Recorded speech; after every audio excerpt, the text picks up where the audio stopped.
എടാ ഉണ്ണി, ഇതൊന്ന് ഈ ചപ്പാത്തിക്ക് ഒന്ന് പരത്തി താടാ. ചപ്പാത്തി തന്നെ അമ്മ. അല്ല ഇടിയപ്പം വല്ല ഉണ്ടാക്കി. ഇടിയപ്പാണെങ്കിൽ ഞാൻ മാത്രം വേണ്ട നിന്ന് പിഴിയേ. ഇതങ്ങോട്ടങ്ങോട്ട് പരത്ത്. വർഷങ്ങളായിട്ട് ഒരേ പരത്ത് ഒരേ രുചി.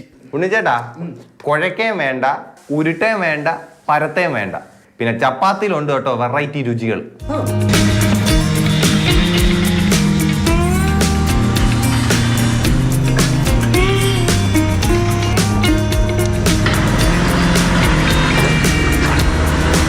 എല്ലാ കസ്റ്റമേഴ്സും ഇത് തന്നെയാണ്, ഗോതമ്പ് ചപ്പാത്തി, നോർമൽ ചപ്പാത്തി തന്നെയാണ് ചോദിക്കുന്നത്. അതല്ലാതെ നമ്മൾ ഈ കുറച്ച് പേര് പ്രയറായിട്ട് ഓർഡർ ചെയ്യാറുണ്ട്, ഇതുപോലത്തെ കുറച്ച് വെറൈറ്റീസ് ഓർഡർ ചെയ്യാറുണ്ട്.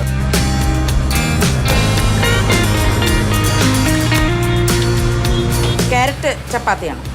ഇതിനകത്ത് ക്യാരറ്റ്, ജിഞ്ചർ ഗാർലിക് പേസ്റ്റ്, പിന്നെ മുളക് ചില്ലി ഫ്ലക്സ് ഇത്രയും ചേർത്താണ് ഇപ്പോൾ ഉള്ള ഈ ചപ്പാത്തി. ഇതിപ്പോൾ ചെറിയതായിട്ട് ഒരു 10-എണ്ണത്തിനകത്തുള്ള മാവേ ഉള്ളൂ. അപ്പോൾ ഇതിപ്പോൾ ഞാൻ കൈ കൊണ്ടാണ് ചെയ്യുന്നത്. 10-എണ്ണത്തിനകത്ത് അതിനകത്ത് കുഴയ്ക്കാൻ പറ്റാത്തതുകൊണ്ട് കൈ കൊണ്ട് ചെയ്യുന്നതാണ്.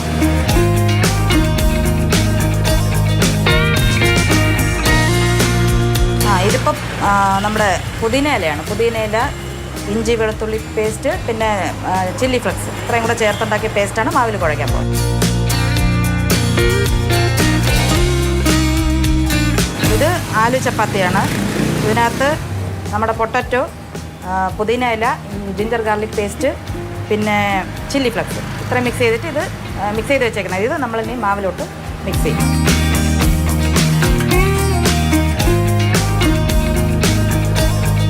മാവ് കുഴയ്ക്കാനായിട്ടും മിക്സ് മെഷീനുണ്ട്.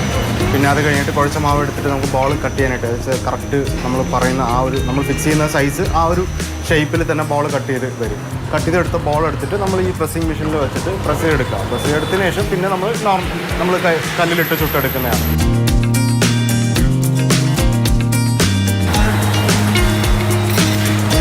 ഗോതമ്പ് പൊടി കുഴച്ച് ചേരുവകൾ ചേർത്ത് കല്ലിലിങ്ങനെ ചുട്ടെടുക്കും. അങ്ങനെ വെറുതെ കേരളത്തിലേക്ക് വന്നതല്ല ചപ്പാത്തി. അനൂപ് എം ആറിനൊപ്പം ടി. സരീഷ, മാതൃഭൂമി ന്യൂസ്, തിരുവനന്തപുരം.